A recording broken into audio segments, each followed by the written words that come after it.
ನಮಸ್ತೆ ವೀಕ್ಷಕರೇ, ಎಲ್ಲರೂ ಹೇಗಿದ್ದೀರಾ? ರಕ್ಷಾ ಸುಚಿರ ಕ್ರಿಯೇಷನ್ಸ್ಗೆ ಸ್ವಾಗತ.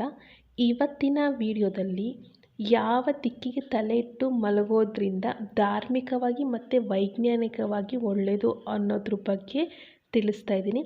ಅದಕ್ಕೆ ನೀವೆಲ್ಲ ಸ್ಕಿಪ್ ಮಾಡದೆ ವಿಡಿಯೋನ ಕೊನೆ ತನಕ ನೋಡಿ. ಹಾಗೆ ಯಾರೆಲ್ಲ ನನ್ನ ಚಾನಲ್ನ ಫಸ್ಟ್ ಟೈಮ್ ನೋಡ್ತಿರೋ ಅವರು ಪ್ಲೀಸ್ ಸಬ್ಸ್ಕ್ರೈಬ್ ಮಾಡ್ಕೊಳ್ಳಿ. ಮತ್ತು ಗೃಹಜ್ಯೋತಿ ಗೃಹಲಕ್ಷ್ಮಿ ವೀಡಿಯೋಸ್ಗಳು, ಆಮೇಲೆ ಸಾರಿ ಕುಚ್ ವೀಡಿಯೋಸ್ ಎಲ್ಲ ಮಾಡಿದ್ದೀನಿ. ಪ್ಲೇ ಲಿಸ್ಟಲ್ಲಿರುತ್ತೆ, ಹೋಗಿ ಚೆಕ್ ಮಾಡಿ.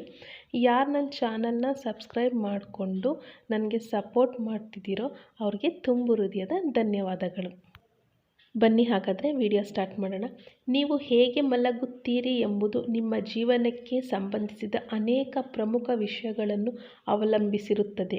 ಮಲಗುವಾಗ ನಿಮ್ಮ ಸ್ಥಾನ ಸರಿಯಾಗಿಲ್ಲದಿದ್ದರೆ ನಿಮ್ಮ ಜೀವನದಲ್ಲಿ ಸಮಸ್ಯೆಗಳು ಉದ್ಭವಿಸುತ್ತವೆ. ನಿಮ್ಮ ತಲೆಯನ್ನು ಸರಿಯಾದ ದಿಕ್ಕಿನಲ್ಲಿ ಇಟ್ಟು ಮಲಗುವುದರಿಂದ ನಿಮಗೆ ಉತ್ತಮ ನಿದ್ರೆ ಬರುವುದು. ಪೂರ್ವಕ್ಕೆ ತಲೆ ಇಟ್ಟುಕೊಂಡು ಮಲಗಿದರೆ ಧನ ಪ್ರಾಪ್ತಿಯಾಗುವುದು. ಲೌಕಿಕ ಐಶ್ವರ್ಯ ಬಯಸಿದರೆ ಆ ಪ್ರಕಾರ ಸಂಕಲ್ಪ ಮಾಡಿಕೊಂಡು ಪೂರ್ವಕ್ಕೆ ನಿತ್ಯ ರಾತ್ರಿಯಲ್ಲಿ ಮಲಗುವಾಗ ತಲೆಯನ್ನು ಹಾಕಬಹುದು. ಪೂರ್ವದಲ್ಲಿ ತಲೆಯಿಟ್ಟು ಮಲಗುವುದು ಶುಭಕರ. ದಕ್ಷಿಣದ ನಂತರ ಮಲಗುವ ಎರಡನೇ ಸರಿಯಾದ ದಿಕ್ಕನ್ನು ಪೂರ್ವ ಎಂದು ಪರಿಗಣಿಸಲಾಗುತ್ತದೆ. ನಿಮ್ಮ ತಲೆಯನ್ನು ದಕ್ಷಿಣದಲ್ಲಿಟ್ಟು ಮಲಗಲು ಸಾಧ್ಯವಾಗದಿದ್ದರೆ ನೀವು ಪೂರ್ವಕ್ಕೆ ತಲೆಯಿಟ್ಟು ಮಲಗಬಹುದು. ಇದನ್ನು ಮಾಡುವುದರಿಂದ ನೀವು ದೇವರ ಆಶೀರ್ವಾದವನ್ನು, ಜೊತೆಗೆ ಈ ದಿಕ್ಕಿನಿಂದ ಸೂರ್ಯನ ನಿರ್ಗಮನದಿಂದಾಗಿ ಇದನ್ನು ಜೀವ ನೀಡುವ ದಿಕ್ಕೆಂದು ಪರಿಗಣಿಸಲಾಗಿದೆ. ಪೂರ್ವ ದಿಕ್ಕಿನಲ್ಲಿ ನಿಮ್ಮ ಪಾದಗಳನ್ನಿಟ್ಟು ಮಲಗಬೇಡಿ. ಇದನ್ನು ಧಾರ್ಮಿಕ ದೃಷ್ಟಿಯಿಂದ ಅಶುಭವೆಂದು ಪರಿಗಣಿಸಲಾಗಿದೆ. ನಿಮ್ಮ ಮನೆಯಲ್ಲಿ ನೀವು ಮಾತ್ರ ಸಂಪಾದನೆ ಮಾಡುವವರಾಗಿದ್ದರೆ ಅಥವಾ ನೀವು ಕೆಲಸ ಮತ್ತು ವ್ಯಾಪಾರವನ್ನು ಮಾಡುತ್ತಿದ್ದಲ್ಲಿ ನಿಮ್ಮ ತಲೆಯನ್ನು ಪೂರ್ವ ದಿಕ್ಕಿನಲ್ಲಿಟ್ಟು ಮಲಗುವುದು ಉತ್ತಮ ಎಂದು ಪರಿಗಣಿಸಲಾಗುತ್ತದೆ. ನೀವು ವಿದ್ಯಾರ್ಥಿಯಾಗಿದ್ದರೆ ನಿಮ್ಮ ತಲೆಯನ್ನು ಪೂರ್ವಕ್ಕೆ ಇಟ್ಟು ಮಲಗುವುದು ಒಳ್ಳೆಯದು. ಯಾಕೆಂದರೆ ಪೂರ್ವ ದಿಕ್ಕಿನಲ್ಲಿ ತಲೆಯಿಟ್ಟು ಮಲಗುವುದರಿಂದ ಏಕಾಗ್ರತೆ ಹೆಚ್ಚುತ್ತದೆ. ಪೂರ್ವ ದಿಕ್ಕು ಸೂರ್ಯೋದಯದ ದಿಕ್ಕು. ಸೂರ್ಯನನ್ನು ಐಶ್ವರ್ಯಕ್ಕೆ, ಆರೋಗ್ಯಕ್ಕೆ ಪ್ರಧಾನ ದೇವತೆ.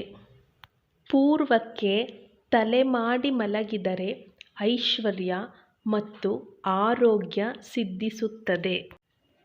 ದಕ್ಷಿಣಕ್ಕೆ ತಲೆಯಿಟ್ಟು ಮಲಗಿದರೆ ಆಯಸ್ಸು, ಮಾನಸಿಕ ನೆಮ್ಮದಿ, ಶಾಂತಿ ಹೆಚ್ಚುತ್ತದೆ. ದಕ್ಷಿಣವು ಪಿತೃದೇವತೆಗಳು ಮತ್ತು ಯಮನ ದಿಕ್ಕು. ದಕ್ಷಿಣಕ್ಕೆ ತಲೆ ಮಾಡಿ ಮಲಗಿದರೆ ಆಯಸ್ಸು ವೃದ್ಧಿಯಾಗುತ್ತದೆ. ದಕ್ಷಿಣದಲ್ಲಿ ನಿಮ್ಮ ಪಾದಗಳನ್ನು ಇಡಬಾರದು ಎನ್ನುವುದನ್ನು ನೆನಪಿನಲ್ಲಿಡಿ. ಇದನ್ನು ಧಾರ್ಮಿಕ ದೃಷ್ಟಿಯಿಂದ ಅಶುಭವೆಂದು ಪರಿಗಣಿಸಲಾಗುತ್ತದೆ ಮತ್ತು ಅದೇ ಸಮಯದಲ್ಲಿ ವೈಜ್ಞಾನಿಕ ದೃಷ್ಟಿಕೋನದಿಂದಲೂ ಇದು ಹಾನಿಕಾರಕವಾಗಿದೆ. ಕಾಂತೀಯ ಪ್ರವಾಹವು ಪಾದಗಳನ್ನು ಪ್ರವೇಶಿಸುತ್ತದೆ ಮತ್ತು ತಲೆಯ ಮೂಲಕ ಹೊರಬರುತ್ತದೆ. ಇದು ನಿಮ್ಮ ಮನಸ್ಸಿನಲ್ಲಿ ಒತ್ತಡವನ್ನು ಹೆಚ್ಚಿಸುತ್ತದೆ ಮತ್ತು ನಿದ್ರೆಯನ್ನು ತೊಂದರೆಗೊಳಿಸುತ್ತದೆ ಎನ್ನಲಾಗುತ್ತದೆ. ಪಶ್ಚಿಮಕ್ಕೆ ತಲೆ ಮಾಡಿ ಮಲಗಿದರೆ ಪ್ರಬಲವಾದ ಚಿಂತೆಗಳು ಯಾವಾಗಲೂ ಎಲ್ಲ ವಿಭಾಗದಲ್ಲಿಯೂ ಬರುತ್ತಲೇ ಇರುತ್ತವೆ. ಪಶ್ಚಿಮಕ್ಕೆ ತಲೆಯಿಟ್ಟು ಮಲಗಿದರೆ ನಮ್ಮೊಳಗೆ ಸದಾ ಚಿಂತೆಗಳೇ ತುಂಬಿಕೊಳ್ಳುತ್ತವೆ. ಸೂರ್ಯೋದಯದ ದಿಕ್ಕನ್ನು ಕಾಲಿನಿಂದ ಒದೆಯುವಂತಾಗುವುದರಿಂದ ಪಶ್ಚಿಮಕ್ಕೆ ತಲೆಯಿಟ್ಟು ಮಲಗಬಾರದು. ಉತ್ತರಕ್ಕೆ ತಲೆಯಿಟ್ಟು ಮಲಗಿದರೆ ಧನನಷ್ಟ ಮತ್ತು ಮರಣ ಸಂಭವಿಸುತ್ತದೆ.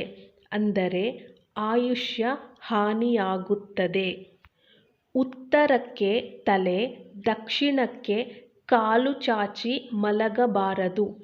ನಮ್ಮ ತಲೆಯ ಭಾಗ ಶರೀರದಲ್ಲಿ ಉತ್ತರ ದಿಕ್ಕಿಗೆ ತಲೆಯಿಟ್ಟಾಗ ಅಯಸ್ಕಾಂತೀಯ ಧ್ರುವಗಳ ಘರ್ಷಣೆಯಿಂದ ಶರೀರದ ಆರೋಗ್ಯ ಮತ್ತು ಬುದ್ಧಿಯ ಮೇಲೆ ದುಷ್ಪರಿಣಾಮ ಉಂಟಾಗುತ್ತದೆ ಎಂದು ವಿಜ್ಞಾನವು ಹೇಳುತ್ತದೆ. ಆದ್ದರಿಂದ ಪೂರ್ವಕ್ಕೆ ಅಥವಾ ದಕ್ಷಿಣಕ್ಕೆ ತಲೆ ಬರುವಂತೆ ಮಲಗಬೇಕು. ದಕ್ಷಿಣವು ಸರ್ವೋತ್ಕೃಷ್ಟ. ಈ ವಿಡಿಯೋ ನಿಮ್ಗೆ ಇಷ್ಟ ಆಗಿದ್ರೆ ಒಂದು ಲೈಕ್ ಮಾಡಿ. ಯಾರು ಸಬ್ಸ್ಕ್ರೈಬ್ ಆಗದೆ ನೋಡ್ತಿದ್ದೀರೋ ಅವ್ರು ಪ್ಲೀಸ್ ಸಬ್ಸ್ಕ್ರೈಬ್ ಮಾಡ್ಕೊಳ್ಳಿ. ಯಾರು ಸಬ್ಸ್ಕ್ರೈಬ್ ಮಾಡಿಕೊಂಡು ನನಗೆ ಸಪೋರ್ಟ್ ಮಾಡ್ತಿದ್ದೀರೋ ಅವ್ರಿಗೆ ತುಂಬು ಹೃದಯದ ಧನ್ಯವಾದಗಳು. ಗೃಹಜ್ಯೋತಿ ಗೃಹಲಕ್ಷ್ಮಿ ವೀಡಿಯೋಸ್ಗಳನ್ನೂ ಅಪ್ಲೋಡ್ ಮಾಡಿದ್ದೀನಿ. ಪ್ಲೇಲಿಸ್ಟಲ್ಲಿ ಹೋಗಿ ಚೆಕ್ ಮಾಡಿ. ಆ್ಯಾವ್ರೇಜ್ ಹೇಗೆ ಚೆಕ್ ಮಾಡ್ಕೊಳ್ಳೋದು ಕರೆಂಟ್ ಬಿಲ್ಲಲ್ಲಿ ಅಂತ ಈಸಿಯಾಗಿ ಮಾಡಿದ್ದೀನಿ. ಆ ವಿಡಿಯೋನೂ ಹೋಗಿ ನೋಡಿ. ಸಾರಿ ಕುಚ್ ವಿಡಿಯೋನೂ ಮಾಡಿದ್ದೀನಿ, ಅದನ್ನು ಹೋಗಿ ಚೆಕ್ ಮಾಡಿ. ಕ್ರೋಶ ಬರದೇ ಇದ್ದವ್ರಿಗೆ ಸೂಜಿ ಯೂಸ್ ಮಾಡಿಕೊಂಡು ಮಾಡೋದು ಹೇಗೆ ಅಂತ ಈಸಿಯಾಗಿ ಮಾಡಿದ್ದೀನಿ. Please like, share and subscribe my channel. Thank you for watching.